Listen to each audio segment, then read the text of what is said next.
Olá pessoas, no vídeo de hoje vamos finalmente dar início às nossas conversas sobre o Fausto e para começar do começo tratemos aqui de Fausto Zero, que é uma peça de teatro escrita entre 1773 e 1775, em um período ali em que o Goethe tinha os seus 24, 25, no máximo os seus 26 anos. Só que apesar disso, esse foi um texto que só foi encontrado em 1887 e publicado, portanto, póstumamente, já que o Goethe destruiu os manuscritos originais. Na verdade, o que nós temos contemporaneamente é a versão de um manuscrito de uma cópia que a amiga do Goethe fez da peça original, e só isso já, enfim, levantaria toda uma discussão sobre a autoria, uma discussão muito interessante, mas eu não me enveredarei por ela, pelo menos não neste vídeo. Apesar de ter sido escrito já no período do pré-romantismo, esse daqui é um texto que ainda tem muito do estilo barroco, sobretudo quando nós pensamos nas várias tensões que vão estar em jogo aqui ao longo de toda a peça. Então, tensões essas que envolvem luz e sombra, corpo e espírito, fé e razão e daí por diante. E nessa confluência de estilos está o nosso amigo Fausto aqui, que é um verdadeiro homem renascentista, tal qual o Goethe, no sentido em que ambos transitavam por várias áreas do saber e não se restringiam a campos específicos. Graças a isso, então, o Fausto começou a se sentir cada vez mais insatisfeito com o conhecimento que ele foi acumulando ao longo da vida, porque todo este conhecimento era insuficiente para responder àquela grande questão que é qual o sentido da vida e outras questões correlatas a essa. E mais do que insuficiente, este conhecimento acumulado pelo Fausto ao longo da sua vida se mostrou um conhecimento absolutamente perecível. Tanto é assim que logo no início do texto, na página 19 dessa minha edição, o Fausto diz o seguinte em seu famoso monólogo inicial: "Ainda estou encalhado nesta sala? Maldito buraco abafado na parede, onde mesmo a boa luz do céu penetra opaca por vidraças pintadas." Parênteses. Perceba que isso daqui ele está falando do escritório onde ele está, mas ele também pode estar se referindo metaforicamente a esse conhecimento mais físico, a esse conhecimento mais objetivo, a este conhecimento que tem apenas uma aplicação prática, mas que não consegue acalentar o espírito desse sujeito aqui. Mas enfim, então, continuando, ele diz: oprimido por toda essa montanha de livros, corroída por vermes, coberta de pó e a parede forrada até o topo da cimeira com papel embolorado. Então veja que aqui nós estamos diante de um sujeito que percebe que, primeiro, ele está aprisionado neste conhecimento científico que ele foi adquirindo ao longo do tempo, e mais do que isso, ele começa a perceber que este conhecimento ele é composto por montanhas de livros corroídas por vermes, cobertos de pó, com o papel embolorado e por aí vai. Pois bem, essa insatisfação com este conhecimento que impede que a luz do saber verdadeiro penetre ali nas janelas desse escritório, pois bem, essa insatisfação então com este conhecimento acaba chamando a atenção de Mefistófeles, que vai ser o diabo aqui dessa história, e Mefistófeles, ao ouvir as lamúrias, percebe que Fausto seria ali, digamos que, uma alma fácil de ser corrompida.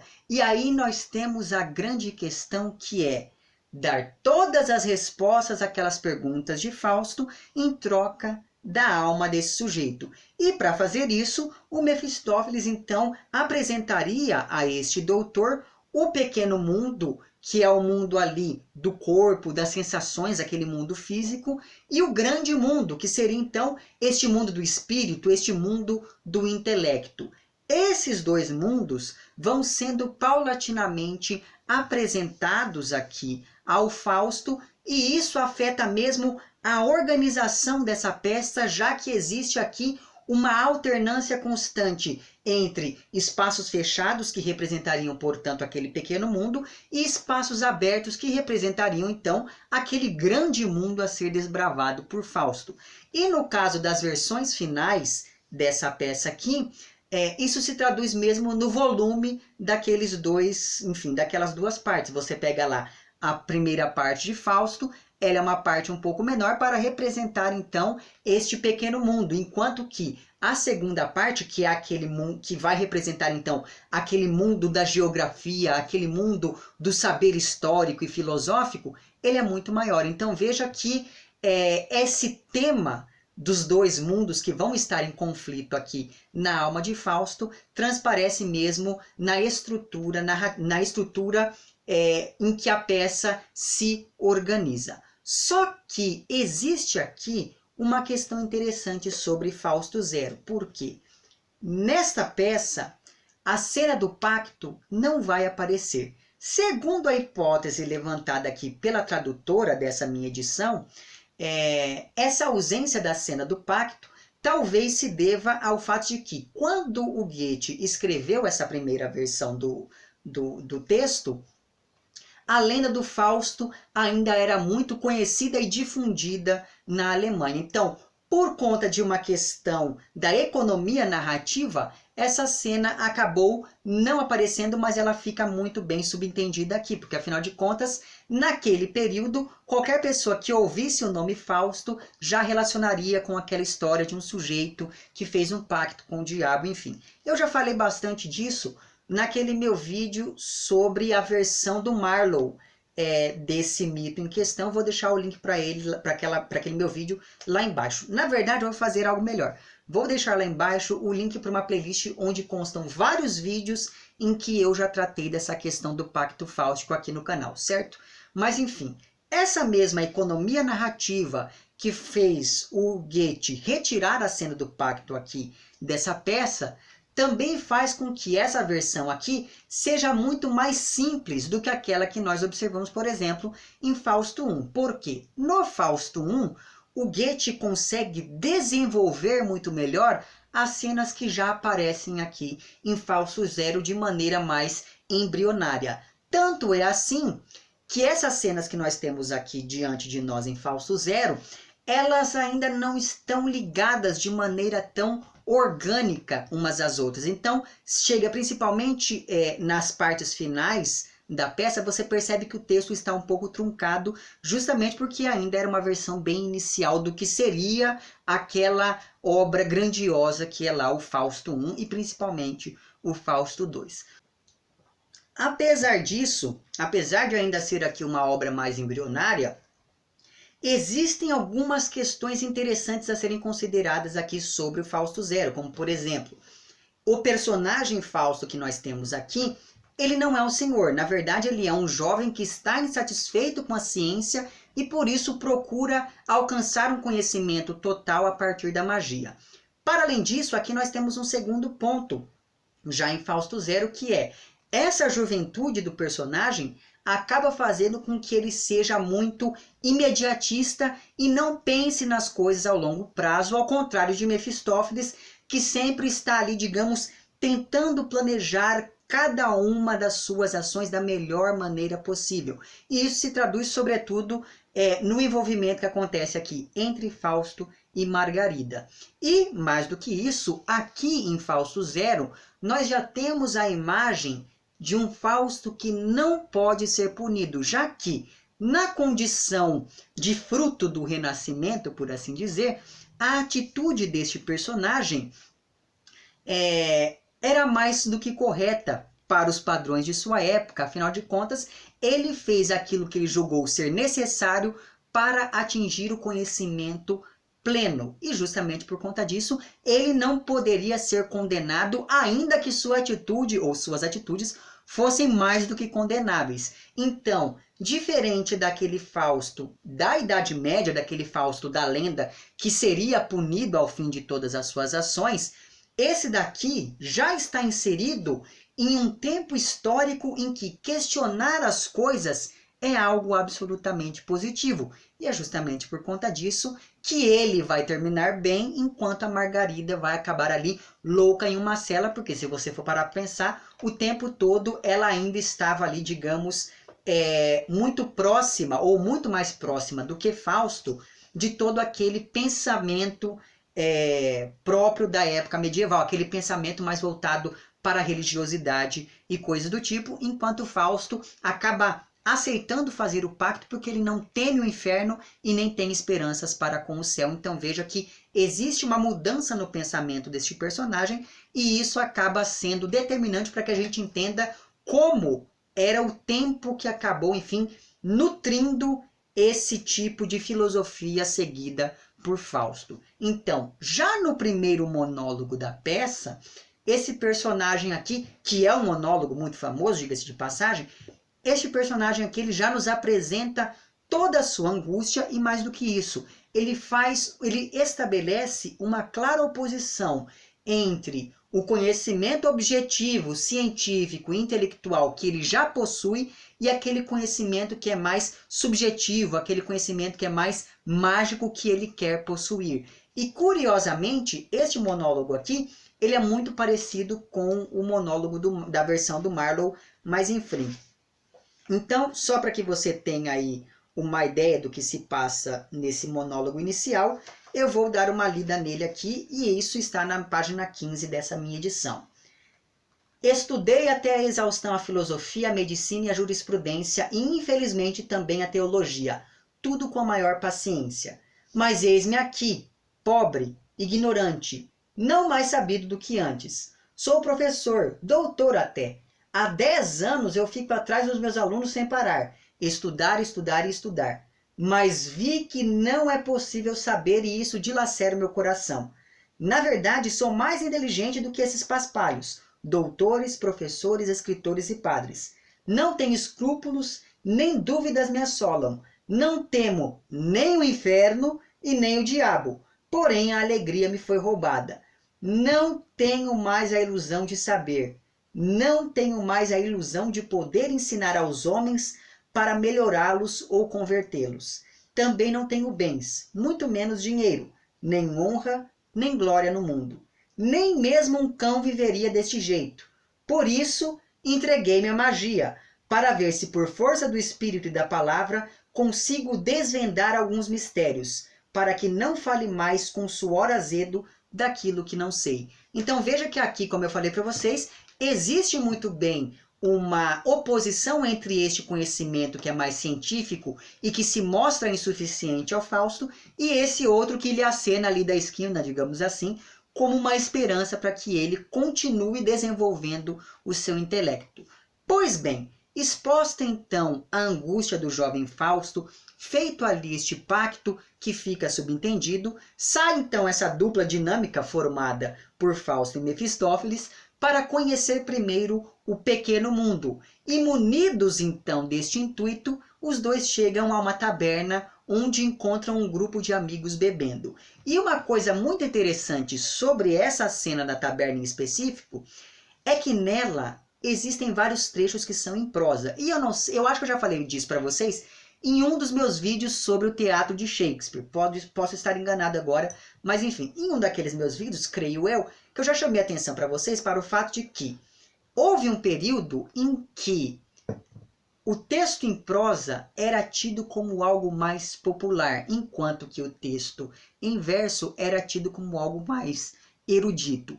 Este caráter popular é extremamente importante quando nós pensamos na articulação do romantismo alemão, que era muito ligado a todo aquele conceito de nação, ao contrário do romantismo francês, por exemplo, que era ligado à ideia de civilização, e mais do que ao conceito de nação. O romantismo alemão se articula a partir da preservação dos traços locais, e isso acaba levando a uma valorização daquilo que emana do povo. E sendo Goethe um dos pais do romantismo alemão, ele era um escritor popular. E faz parte, inclusive, dos esforços dessa tradutora aqui, dessa minha edição, manter este caráter popular do estilo de Goethe. Então isso é uma coisa muito interessante e isso fica óbvio, fica claro quando a gente chega nessa cena aqui deste bar, porque todos os bêbados que estão ali estão falando em prosa, enquanto que o Mefistófeles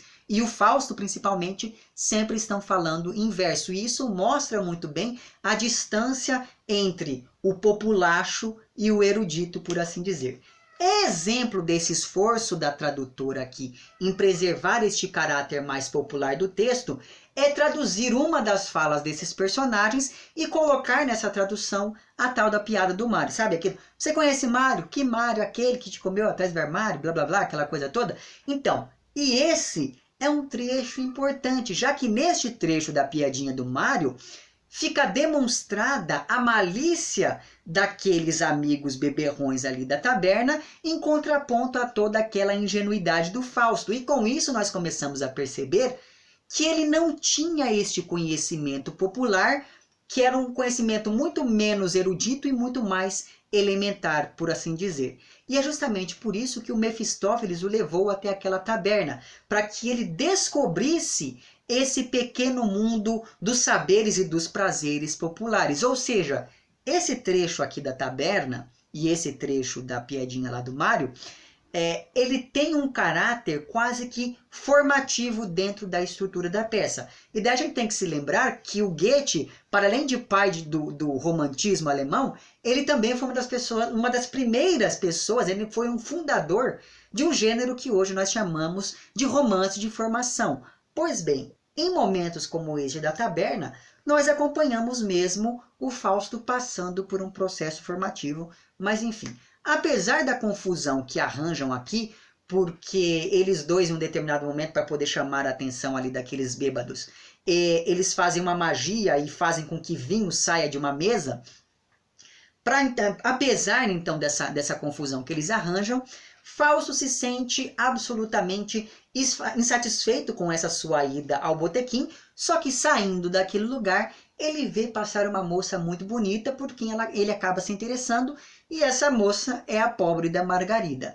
E logo de cara, o Fausto já desenvolve por ela um sentimento de posse e quer ir para a cama com a Margarida naquela mesma noite, custe o que custar. Só que o Mefistófeles acaba advertindo a este seu amigo para o fato de que existem coisas que requerem tempo. E isso me levou a pensar que talvez a Margarida possa ser tomada como a representação deste saber total e do próprio mundo a ser descoberto pelo Fausto. Porque a ânsia que este rapaz demonstra por ela é a mesma que ele tem por saber todas as coisas, por conhecer todas aquelas realidades que só lhe são, enfim, dispostas ali graças à sua interação com o pequeno e com o grande mundo. O fato, então, é que, dada ali a insistência de Fausto, o Mefistófeles consegue ir aos poucos se aproximando de Margarida, de modo que dias depois ele consegue marcar um primeiro encontro para esses dois personagens, né, para esse futuro casal.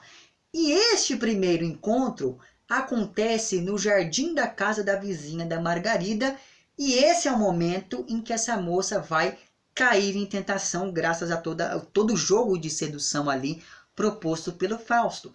E isso acaba estabelecendo uma clara alusão ao Jardim do Éden. Então veja que o intertexto com a Bíblia começa a se tornar cada vez maior conforme a peça vai se desenvolvendo, e é claro que isso não vai se consolidar aqui, isso vai se consolidar mesmo a partir da primeira parte de Fausto. Só que, apesar de estar aqui apaixonada pelo protagonista, a Margarida ainda está relutante, porque ela percebe que o Fausto não é lá bem católico, literalmente falando. Só que mesmo assim esse rapaz consegue ali convencer a Margarida de que os dois deveriam ficar juntos, deveriam passar uma noite juntos para poder, enfim, consumar a sua relação. E para isso, então, ele acaba entregando à moça um frasco com um líquido que ela deveria colocar ali, que ela deveria dar à mãe, para que a mãe pudesse dormir tranquilamente, enquanto os dois passavam ali uma noite cheia de amor e coisas do tipo. A partir deste momento, então, em que o Fausto dá à Margarida essa poção mágica para que a mãe durma, a partir deste momento, as cenas da peça se tornam ainda menos interligadas, de modo que nós ficamos sabendo muito en passant que, primeiro, a mãe da Margarida morreu e ela se sente culpada por essa morte, porque ela pensa que a mãe morreu graças àquela poção que ela deu para a velha beber.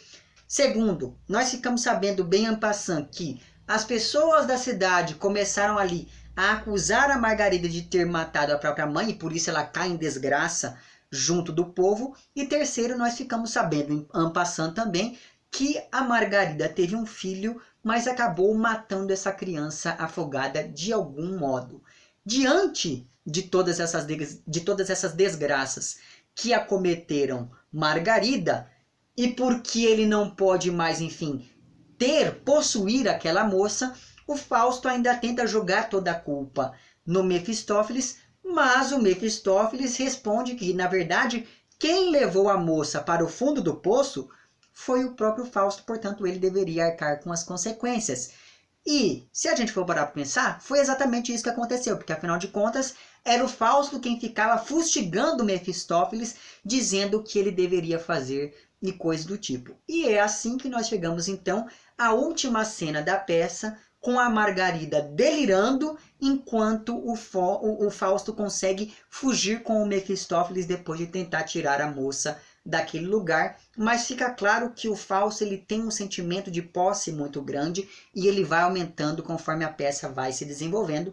E é desse modo que se encerra aqui o Fausto Zero. Perceba que quando nós formos ler a primeira parte de Fausto, você vai notar que isso que acontece em Fausto Zero é basicamente o que acontecerá na primeira parte de Fausto. Talvez por conta disso fosse muito interessante que você tivesse acesso a esse texto, porque assim você pelo menos ficava conhecendo o enredo e assim você conseguiria ocupar a sua atenção de outras coisas ao longo de sua leitura da primeira parte de Fausto. Em todo caso, eu sei que esse daqui é um texto difícil de encontrar, mas em um vídeo anterior, cujo link vai estar lá embaixo, algumas pessoas já deixaram em comentários o link para onde você pode conseguir aqui essa versão online e assim todo mundo fica feliz. Não é verdade? Muito bem, não existe muitas outras coisas passíveis de serem ditas aqui sobre o Fausto Zero, porque é realmente um texto muito curto. Essa minha edição aqui, não sei se vai dar para vocês verem aí, mas ela sempre tem o texto da peça apenas em uma folha. A outra folha ou está em branco, ou tem alguma nota, ou tem alguma ilustração, enfim. Então é um texto bem rápido de ser lido e isso acaba, enfim, ajudando bastante em se tratando de um livro que geralmente as pessoas têm muito medo de ler, né, dada a sua importância para a literatura. Em todos os casos, ao longo desse vídeo eu tentei mesmo ir elencando algumas questões que aparecem aqui em Fausto Zero e que seriam depois melhor desenvolvidas, amadurecidas na primeira e na segunda partes de Fausto, escritas ao longo de toda uma vida, não é verdade? Porque o Goethe demorou 60 anos para poder colocar o ponto final definitivo em Fausto, e até hoje a gente não sabe, enfim, se ele vivesse um pouco mais, se ele não daria continuidade a esta obra. Em todos os casos, eu espero que esse vídeo tenha sido útil aí para que você, enfim, pensasse algumas coisas a respeito dessa peça. E vemo-nos então no fim do mês de abril para que a gente possa começar a discutir um pouco sobre a primeira parte da tragédia lá de Fausto, certo? É isso, então se você tem algo a acrescentar a este vídeo, deixe lá embaixo nos comentários. Se você gostou do vídeo, não esqueça de curtir e de compartilhar. E caso não tenha gostado, deixe lá embaixo também nos comentários o porquê de não ter gostado. Se você está inscrito no meu canal, muito obrigado pela sua inscrição. E caso não esteja inscrito, inscreva-se também lá embaixo. Um amplex para vocês todos, até o próximo vídeo e tchau!